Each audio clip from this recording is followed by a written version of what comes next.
Hay algo muy grave en el hecho, que Irán de hecho ha cruzado el Rubicón y decidió atacar directamente a Israel. Este es un evento sin precedentes, nunca antes había sucedido.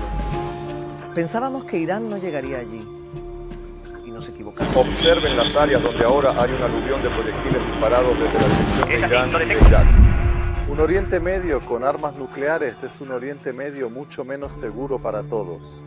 Cuando miramos lo que ha llevado a Irán a la planificación nuclear, no nos centremos en Israel. No estábamos en su diana, no éramos la causa del desarrollo, ni éramos el Antes de objetivo subir central. tu nivel, allí es donde están, y le das todo el significado de la revolución.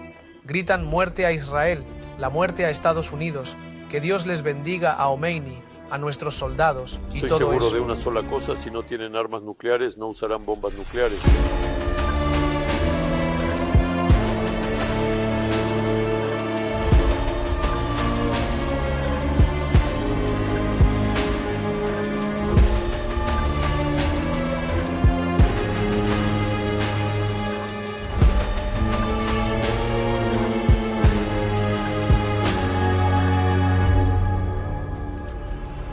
Irán, hasta el año 1979, estaba claramente clasificada. Siempre clasificamos a los países si están a favor o en nuestra contra. Tenemos que hacer una diferencia, tanto en ese momento como hoy, entre las posiciones oficiales del régimen y las posiciones en la opinión pública. El régimen iraní, bajo el liderazgo del Shah, Mohammad Reza Pahlavi, era definitivamente pro-occidental, especialmente pro-estadounidense, y veía a Israel como parte de un campo que él quería ser ayudado, comenzando por aspectos de la vida civil como Solel Boné, que pavimentan carreteras o la construcción de infraestructuras, y a la cooperación militar, de la defensa y de la inteligencia.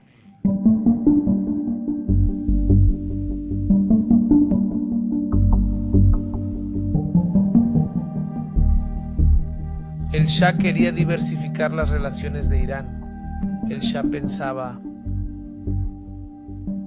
o creía en la doctrina, en la que se debía desarrollar relaciones con cada país que ayudara a Irán. Desarrolló relaciones con Israel,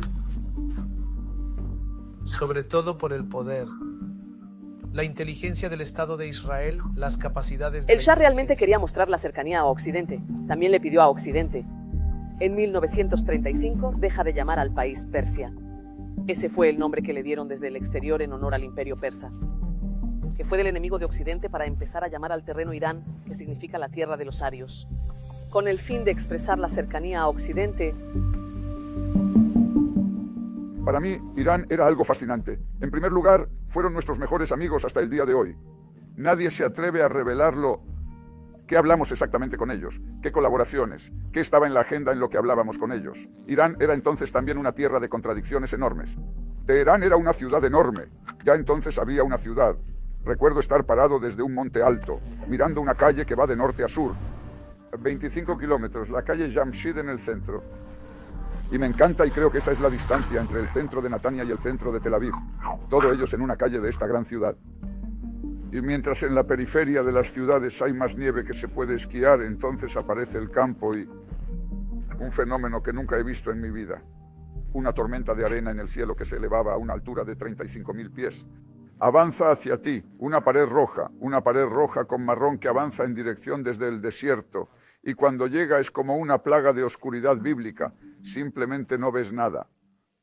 Y los propios iraníes eran supermodernos. Entrábamos en el bar para que se dieran cuenta, había un representante del Mossad con nosotros en Teherán. Así que en el bar empiezan a tocar Abba Nagila y todos los invitados cantando Abba Nagila. Y realmente eran nuestros mejores amigos. Incluso durante el periodo álgido de las relaciones entre nosotros y los iraníes, en la década en los años 60 y 70, el gobierno intentó mantener las relaciones con Israel en un perfil muy bajo. Quiero decir, la bandera israelí nunca se izó sobre la misión o la embajada israelí, a pesar de que estaba claro para todos que existía, y después de la revolución hubo un cambio significativo.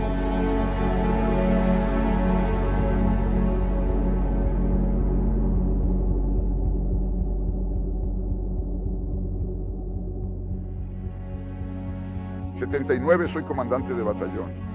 de blindados y nos entrenamos en Seilim. Y hay, como siempre, desde el 79, hay generales iraníes que nos visitan nuestro entrenamiento, vienen con sus uniformes, todos, y con ropas de campo, no el uniforme para desfiles o el uniforme de gala. Ahí conocíamos a algunos de ellos y los vemos inmediatamente después del golpe de Estado. Una de las primeras cosas que hacen para demostrar que un golpe de Estado triunfó es expulsar de inmediato al Shah, aterriza Khomeini y los cuerpos de la gente comienzan a ser sacados de las neveras. Los muestran desde la mitad del cuerpo hacia arriba, con el dorso agujereado con las balas, para que el público vea que son personas muertas, que ellos conocen, que el público los conoce y nosotros los conocemos, los recordamos, caminaban con nosotros por Seilim, por nuestra base, tratando de entender nuestros entrenamientos. Fue una sacudida muy grande. Se trata de un régimen tiránico de tipo nazi, y ese es el mejor juicio de toda la información a la que he estado expuesto a lo largo de los años. La visión ideológica iraní de la República Islámica es muy clara. Cualquiera que los visite hoy podrá ir al reloj digital que se colocó allí en 2015, después de que el líder supremo de Irán, Jamenei, pronunciara un discurso en la que profetizó que Israel no sobreviva más de 25 años. No porque Irán vaya a atacar a Israel, sino porque Israel va a desaparecer en 25 años, porque su debilidad, debido a sus desafíos, y luego por eso mismo, colocaron en Teherán un reloj digital muy impresionante que también cuenta los años, los meses, los días, los minutos y los segundos. Así que hubo algunos, incluyéndome a mí, que durante años dijeron, está bien, esta es la visión. Esta es la visión ideológica. Ciertamente no se trata de un plan de trabajo. Y tampoco tienen ninguna intención de realizarlo. Recuerdo un día en la escuela. Ya sabes, hace mucho frío en Teherán en invierno, ¿verdad? Y antes de que subas al salón de clases te paras allí y dices todas las consignas de la revolución: muerte a Israel, muerte a Estados Unidos, que Dios bendiga a Khomeini y a nuestros soldados y todo.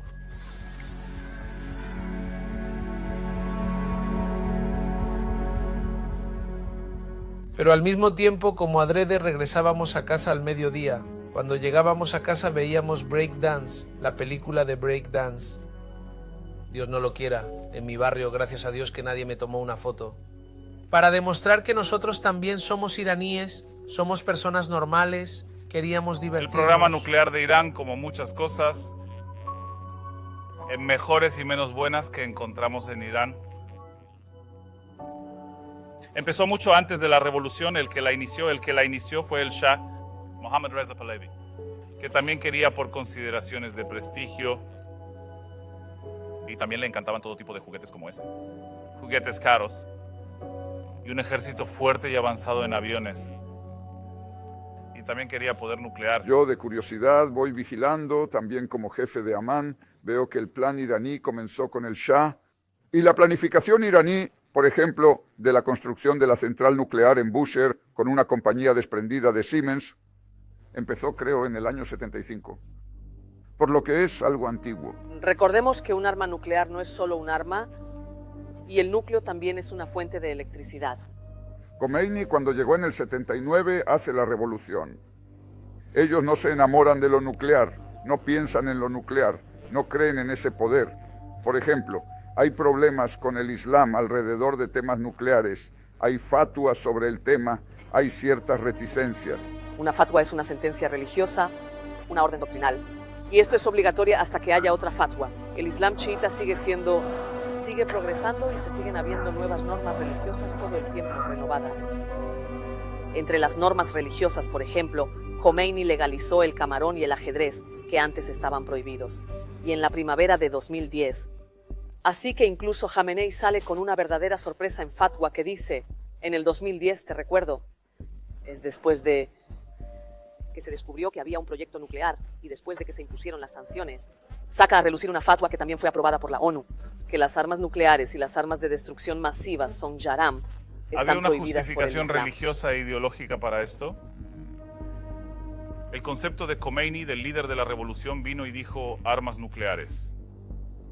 Es yaram, está prohibido desde el punto de vista doctrinario, porque el uso de armas nucleares podría llevar a la muerte de personas inocentes. Pero digamos que había otras razones que eran igual de buenas, además del contexto religioso e ideológico. No seguir adelante con el programa nuclear en primer lugar, El hecho que Occidente, los países occidentales que ayudaron al Shah con el programa nuclear, por razones obvias ya no ayudaron al programa nuclear después de 1979. El hecho de que en septiembre de 1980, un año y medio después de la revolución, estalló la guerra de Irán e Irak.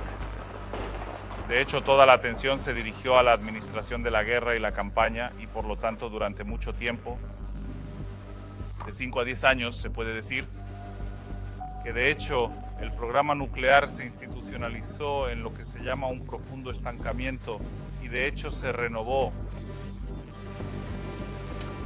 hacia finales de la década de 1980, en gran medida como una lección de la guerra de Irán-Irak. Hay varias razones por las que el régimen iraní quiere armas nucleares. Una, para ser una superpotencia. No se trata a sí mismo como un país normal. Existe una percepción propia iraní que se puede observar claramente. Cuando te encuentras con un iraní, incluso aquellos que han dejado Irán hace más de 30 años, aún puedes ver el orgullo por la civilización iraní. En la conciencia iraní no existe ningún club en el mundo donde alguien pueda decidir que ellos no pueden ingresar. Eso no existe. En segundo lugar, es para amedrentar a otros países. Cuando observamos qué llevó a Irán a desarrollar su programa nuclear, no fue Israel. No estábamos en su radar como objetivo principal. No éramos la razón ni el propósito de ese esfuerzo. Irán llegó a la conclusión de que necesitaba ser un país nuclear al analizar la geoestrategia de la región y la realidad mundial. Desde su perspectiva, está ubicada en un lugar rodeado de iniciativas nucleares. Miran hacia el este y ven a Pakistán nuclear, India nuclear. Un poco más a la izquierda y más lejos, China nuclear, Corea del Norte nuclear, pequeña pero existente en una esquina. Mirando al norte, Rusia nuclear, se da la vuelta mirando hacia el oeste. Miran hacia el oeste y ven que Saddam Hussein intentó convertirse en una potencia nuclear. La guerra entre Irán e Irak es quizás la historia fundacional de la República Islámica. Una guerra sangrienta de 8 años, con 1 millón de víctimas, que llegó a cada hogar en Irán. Al final, bebieron la copa envenenada y llegaron a un acuerdo.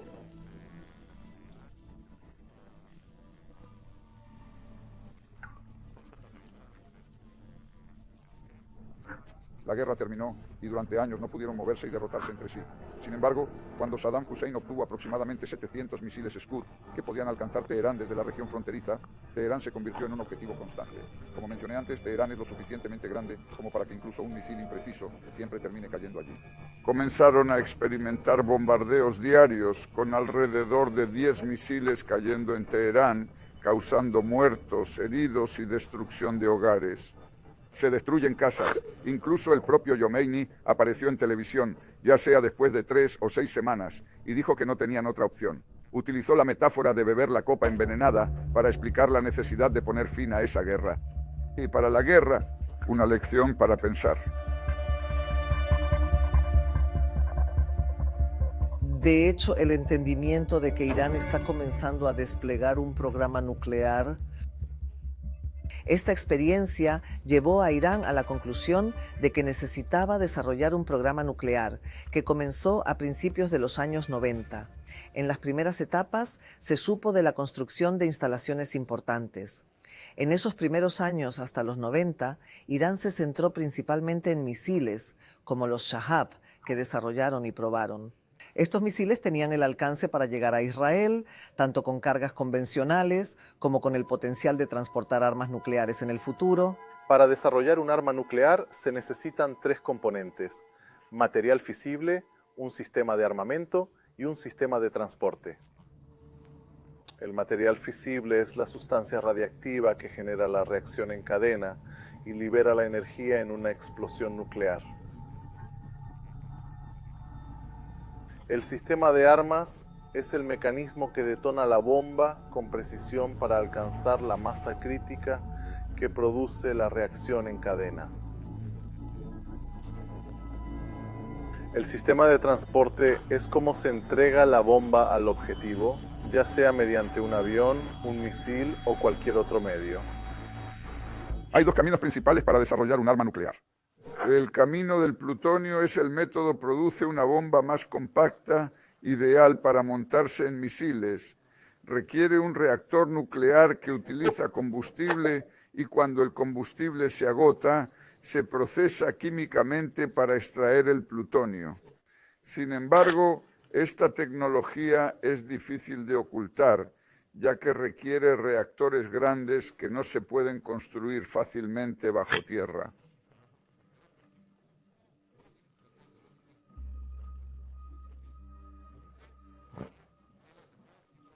Y a partir de ahí se puede sacar plutonio y hacer una bomba.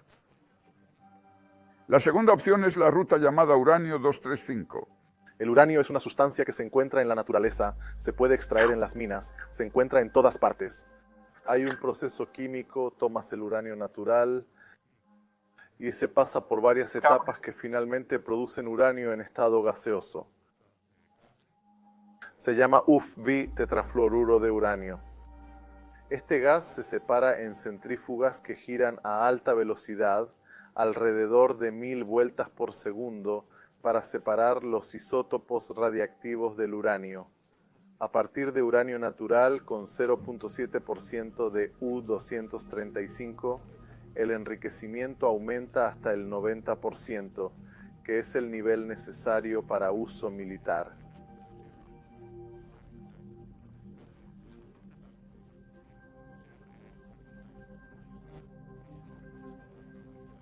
Lo interesante es que las primeras 500 centrífugas que Irán obtuvo provinieron de una red pakistaní liderada por Aku Khan, conocido como el padre de la bomba nuclear pakistaní. Khan, un musulmán devoto, creía que compartir conocimiento nuclear fortalecería al mundo islámico y vendió las centrífugas desmanteladas modelo P1 a Irán, que las rebautizó como R1.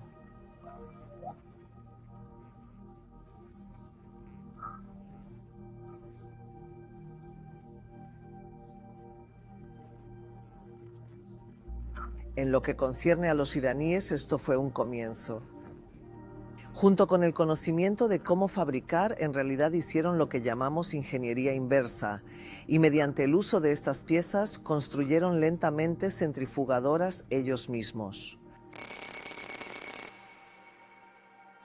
Esto llevó a un esfuerzo de inteligencia global para rastrear su progreso, ya que representaba una amenaza significativa. En este contexto, Israel decidió como Estado no permitir que ningún país hostil en la región obtuviera capacidad nuclear militar, lo que llevó, por ejemplo, al ataque contra Osirak en 1981. Vemos que Irán está avanzando hacia la bomba. Hablando desde mi experiencia, fui jefe de la inteligencia militar en 1995. Dijimos que si avanzaban en su desarrollo de manera continua, lo que llamamos un proceso orientado al éxito, podrían alcanzar la bomba en 10 años. Por eso, el tema se convirtió en una prioridad y se invirtieron esfuerzos de inteligencia para rastrear lo que estaban haciendo y construir capacidades para lidiar con ello. En ese entonces, tanto Rabin como primer ministro y ministro de Defensa, como yo, en mi rol de jefe del Estado Mayor, dijimos que teníamos una ventana de oportunidad difícil de estimar. Vimos que era de interés prioritario moderar el conflicto con los vecinos inmediatos antes de que una nueva ola de terrorismo islámico fundamentalista inundara la región y antes de que Irán se volviera nuclear. En un periodo de Rabin, después de mi rol en una unidad operativa, empecé a involucrarme directamente en la cuestión iraní a nivel operativo. Estaba en una etapa intermedia. Fue mi primer contacto con el tema o la cuestión iraní. A nivel operativo. En ese momento, Rabin lo veía como un asunto de gran importancia y desde entonces hasta hoy, todos los primeros ministros de Israel lo consideran un tema crucial. ¿Cómo prevenir que Irán adquiera capacidad nuclear militar? Todos, excepto Netanyahu, decidieron tratar este tema desde un enfoque de bajo perfil, trabajando en ello, pero sin liderar públicamente la campaña. Netanyahu decidió tomar la delantera y convertirlo en su bandera. Soy crítico respecto a este enfoque. Creo que fui quien más lo informó sobre este tema cuando llegó al cargo en 1996. En ese entonces no trabajaba directamente bajo su mando, pero lo mantuve al tanto.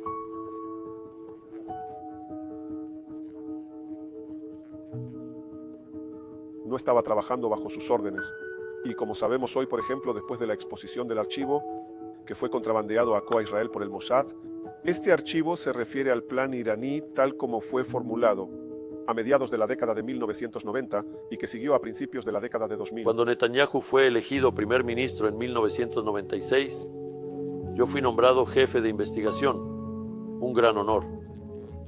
Decidí presentarle la evaluación anual de inteligencia, un proceso en el que el jefe de investigación presenta primero y luego el jefe de la inteligencia militar lo resume independientemente. Esto forma parte del proceso de toma de decisiones que debería culminar en un plan de acción para el país, el plan de trabajo del Estado. El principal problema que le presenté fue la amenaza iraní. Quedé muy impresionado con Irán, que tiene una ideología centrada en la destrucción del Estado de Israel. La República Islámica de Irán lleva esta meta en su bandera y cada palabra en su declaración es intencionada. Lo que declaran lo creen realmente. En 1996, aunque estaban involucrados en terrorismo, no tenían capacidades militares avanzadas como misiles o armas nucleares. Todo estaba en sus etapas iniciales. Al principio Netanyahu lo rechazó. Pensó que se trataba de una amenaza iraquí porque otras partes lo dijeron. En resumen, lo adoptó como la misión de su vida. Eso es lo que entendí de él claramente. Para hacer frente a la amenaza iraní y eliminarla. Entonces le creí que eso era lo que quería decir. E incluso hoy creo que eso es lo que quiso decir. Pero en mi opinión, los procedimientos de su gobierno también dañaron nuestro enfrentamiento con la amenaza iraní. En mi rol como jefe de la inteligencia militar y con Efraim Halevi como jefe del Mossad, la misión de Irán se convirtió en la prioridad número 1. Llevamos a cabo decenas de operaciones especiales. Ese fue nuestro aporte al tema. Algunas de ellas fueron extremadamente complejas y exitosas. En 2002. El público en realidad se enteró por primera vez del programa de enriquecimiento de uranio de Irán. Evidentemente desde entonces creció mucho, aunque se decía que fue revelado por la organización de los Mujahedín del pueblo. De hecho, se trata del consejo político de esa organización que tiene su sede en París, pero hay teorías que sugieren que fue alimentado por agencias de inteligencia occidentales que querían exponer el programa sin hacerlo directamente.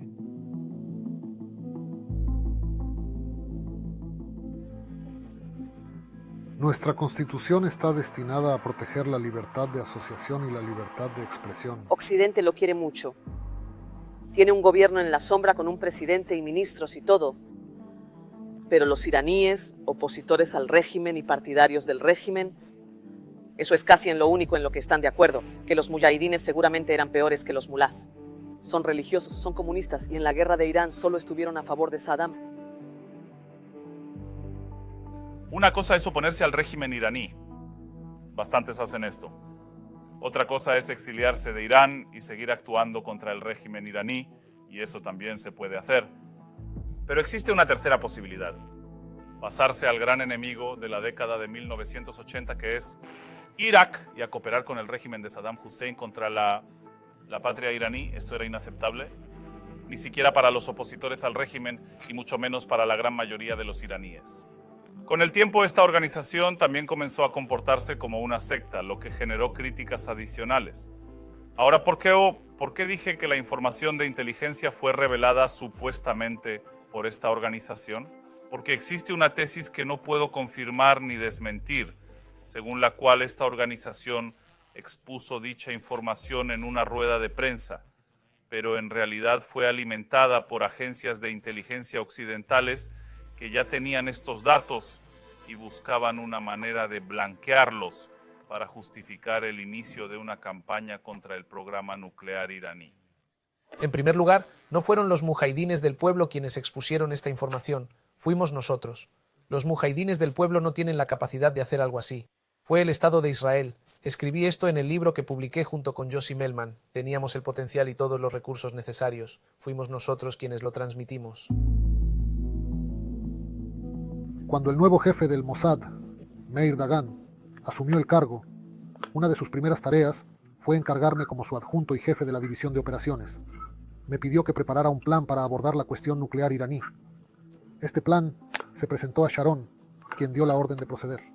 Dijo: todo el dinero que necesiten, todos los recursos, consíganlos. Y proporcionó una Desde gran el momento cantidad que de llega a la medios, mesa de lo que Sharon permitió llevar empezaron a cabo trabajar, me dijo, operaciones iniciales. todo el dinero Este que es se el plan necesita, para lidiar con el todo lo que programa se nuclear necesita, iraní. recibirán Sharon todo lo aprobó este necesario plan de y acción. les dio un montón de medios para empezar a navegar. En la primera etapa tratamos de medir cuáles son las alternativas. Identificamos 3 opciones fundamentales. La primera, que llamamos la opción Irak, era replicar lo que Estados Unidos hizo en Irak: invadir, llevar a los planificadores ante la justicia y desmantelar el país. Pero Irán es un país enorme, del tamaño de media Europa, por lo que ni siquiera se consideró como una idea viable. Ni siquiera surgió como una idea, como una opción. La segunda opción para frenar el programa nuclear era un cambio de régimen. Pero en nuestras investigaciones concluimos que un cambio de régimen en Irán solo podría lograrse desde adentro, por el pueblo iraní, y no de forma externa. Así que optamos por la tercera opción, que llamamos la idea de los niveles. O puedes llamarla la idea de los pisos. El nivel inferior consistía en aplicar presiones legítimas a través de las Naciones Unidas, los medios internacionales y otros estados para convencer a Irán de que abandonara su programa nuclear y se enfocara más en la educación, la agricultura y el desarrollo industrial. Pero quedó claro que, en última instancia, la decisión de desarrollar o de tener un programa nuclear militar es política. Ahora vamos a empezar a atacar estas cosas, no tiene sentido. Es decir, hay algo mucho más lógico y es ordenarle al Mossad para llevar a cabo actividades confidenciales. Que se pospongan tanto como sea posible, tal vez comenzaron a posponerlos para siempre, o posponerlos durante 20 o 30 años. Quién sabe si habrá ayatolás en absoluto y vendrá el Mesías antes. No me parece ilógico y no es que pueda criticarlo, el juicio me parece bastante acertado. No atacar directamente las instalaciones nucleares en Isfahán, solo porque quizás estén desarrollando armas nucleares, no era lógico. Solo porque tal vez se refieran a las armas nucleares, ellos decían que no se desarrollaba un programa nuclear militar. Todo el mundo está haciendo esto para producir Hemos llevado a cabo decenas de operaciones, con el deseo de destruir y posponer tanto como sea posible. El ritmo del programa nuclear de Irán, y tengo que decir que se hicieron operaciones,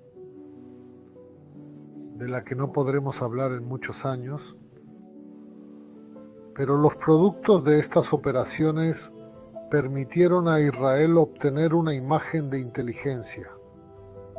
No está nada mal sobre la actividad iraní en general. Es algo que Sharon toma como un proyecto, el Mossad lo toma como un proyecto. Sharon es, ante todo, un comandante. Al menos en la sensación que me dio, es la confianza que brinda sobre el sistema, en las operaciones, en los combatientes, que aprobó operaciones una vez y que vino a visitarnos en las investigaciones sobre la operación para escuchar cómo lo hacíamos. Así que sientes lo mismo. Esa mirada en los ojos, que te da la sensación, es una pena que no estuve ahí, en la misma silla que la fuerza ejecutiva. EO 2003 es un año muy interesante. Tras la invasión estadounidense de Irak y la caída de Saddam Hussein, Irán entró en pánico, temiendo ser el próximo objetivo. Esto llevó a los europeos a iniciar un diálogo con Irán sin la participación de Estados Unidos, lo que resultó en acuerdos temporales como el de París y Teherán. Durante este periodo, Irán acordó suspender algunas actividades nucleares a cambio de buena voluntad y ciertos beneficios. Sin embargo, estos acuerdos no perduraron. En el margen de este diálogo que se desarrolló de manera amplia entre el 2003 y el 2005, de hecho, los iraníes están dispuestos de vez en cuando a llegar al acuerdo de París, el acuerdo de Teherán, acuerdos en los que acordaron suspender algún tipo de actividad. a cambio de la buena voluntad de la otra parte, tal vez también ciertos beneficios, pero estas cosas no duraron mucho. Lo que es muy sorprendente es que a raíz de este evento de la guerra en Irak, los iraníes deciden detener el proyecto nuclear militar. Para 2003, según nuestra información, Irán suspendió activamente su programa de armas nucleares, pero mantuvo la estructura organizativa, el personal y el conocimiento listos para reactivarse en cualquier momento. Ellos pueden recibir la orden en cualquier momento de volver y desarrollar el arma. Esto no fue un desmantelamiento, sino una pausa estratégica para avanzar en vías legítimas de enriquecimiento de uranio sin pagar altos costos internacionales. Una estrategia que les funcionó.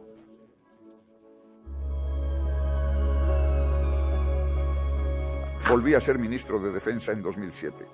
Una de las primeras cosas que hice fue llamarlo a Meir Dagan y preguntarle, bueno, ¿qué estaba sucediendo con Irán? Y pasé la mayor parte de mi vida adulta trabajando en operaciones especiales. Todo tipo de cosas exóticas. Hacen cosas que nadie creía posibles. Y reconozco que cuando escuché a Dagan sobre qué hicieron ellos en 2002, 2003, 4, 5, 6, en cuanto a la cuestión iraní para retrasarla era más allá de toda imaginación. Las operaciones realizadas entre 2002 y 2006 para retrasar el programa nuclear iraní fueron asombrosas y más allá de lo imaginable. Pero fíjate en un hecho. Efectivamente, los iraníes siguen avanzando. Describes una imagen aquí que cada vez que necesitas dar un siguiente paso, porque ya has visto y cuando planificas el futuro, te das cuenta de que siguen avanzando, no podemos evitar detenerlos.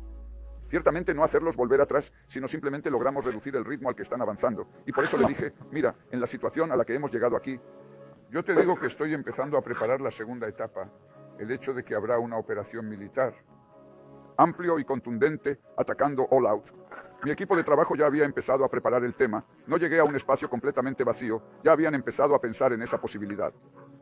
Pero le di una orden como ministro de Defensa, ahora no recuerdo cuándo era, creo que en julio 2007 hasta abril 2008, que lo primero era preparar un plan preliminar, por si se producía un aceleramiento o un parate o alguna otra oportunidad, y por si tenemos que tomar una acción, ya que de lo contrario terminaremos perdiendo el tren. Pero tenía claro que la ruta natural no me llevaría a la madurez para ejecutarlo en el 2008. Y también era dudoso si llegaríamos antes del 2009, porque había mucho que hacer. Realizamos 4 acciones contra un objetivo específico, bajo el supuesto de que a través de ello podríamos obtener información sobre la posibilidad de algún tipo de actividad nuclear en Siria. En estas 4 acciones no pudimos encontrar nada. Y de hecho, el sistema decidió que ya no tenía sentido, porque intentamos 3 o 4 operaciones contra el mismo objetivo y no lo descubrimos. Teníamos una oficial de inteligencia. En el Mossad es imposible revelar su nombre. Que ella insistió y no cedió y nos sacudió a todos en nuestra mente y nos dijo, tenemos que hacerlo de nuevo, tenemos que hacerlo de nuevo, tenemos que hacerlo de nuevo y al final lo descubriremos. Hubo una 5ª operación. En esta acción, la inteligencia logró inequívocamente la prueba sobre la existencia del reactor nuclear plutogénico en Deir al-Zor, en el noreste de Siria. De alguna manera había una gran falta de confianza de que algo vendría, que este material que recibimos permaneció en el Mossad durante una semana, sin que se dignasen a descifrarlo. Cuando lo descifraron, todos se pusieron de pie, asombrados, con los ojos muy abiertos, con la boca abierta. Teníamos que investigar en qué etapa estaba ese reactor, cuánto tiempo teníamos hasta que fuera operativo, si lo destruiríamos y si lograríamos evitar una conflagración general. Consulté con Meir Dagan y Meir me preguntó. Ambos dijimos casi simultáneamente, lo destruiremos. No quedará como un reactor funcional. Estoy de acuerdo con el objetivo. Bien, aprobado. Adiós, shalom.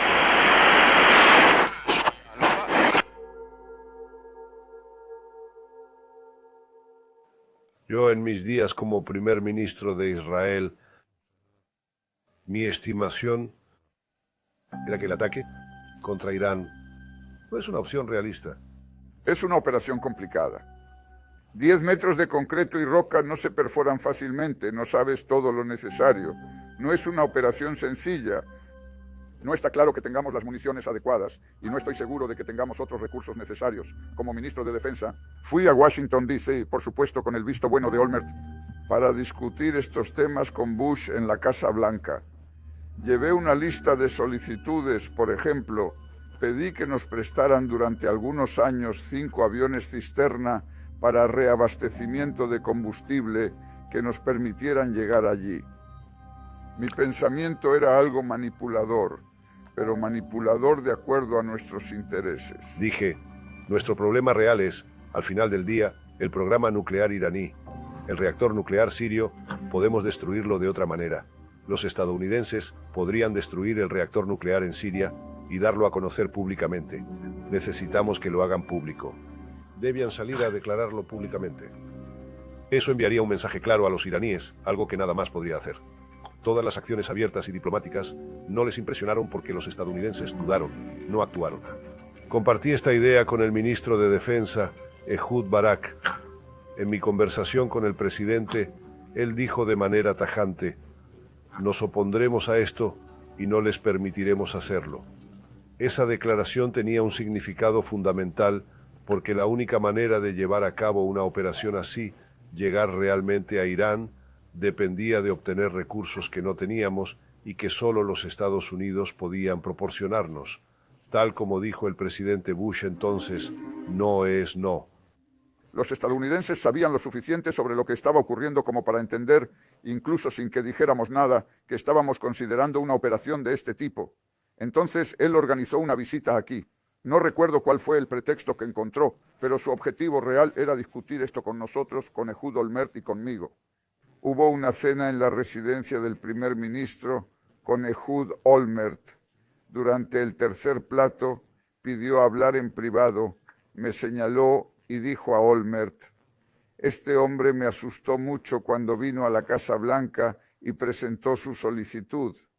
No dijo por qué lo necesitaban, pero soy piloto y cuando hay una crisis nacional sé cómo conectar los puntos. Entiendo exactamente lo que quieren hacer. Y quiero decirles formalmente, en nombre del gobierno de los Estados Unidos, que nos oponemos firmemente a cualquier posibilidad de que inicien una operación en Irán durante este periodo. Estamos entrando en la fase final de las elecciones y la transición al próximo presidente.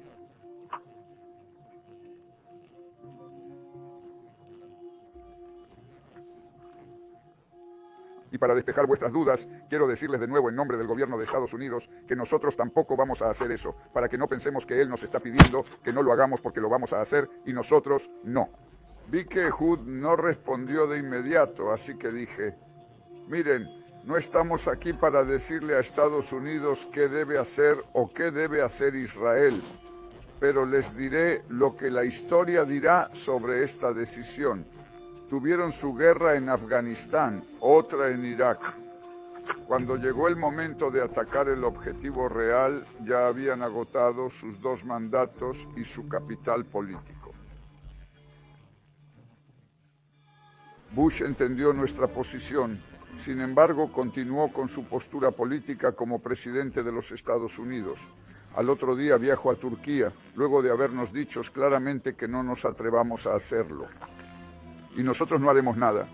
Impulsó su declaración más militante en sus 2 mandatos contra el programa nuclear iraní. Así es como funciona. Política y diplomacia mundial. Y en el próximo capítulo... En 2008 la situación no avanzó mucho. Lo mismo ocurrió en 2009. Pero en 2010 y 2011 comenzamos a pensar en opciones más serias.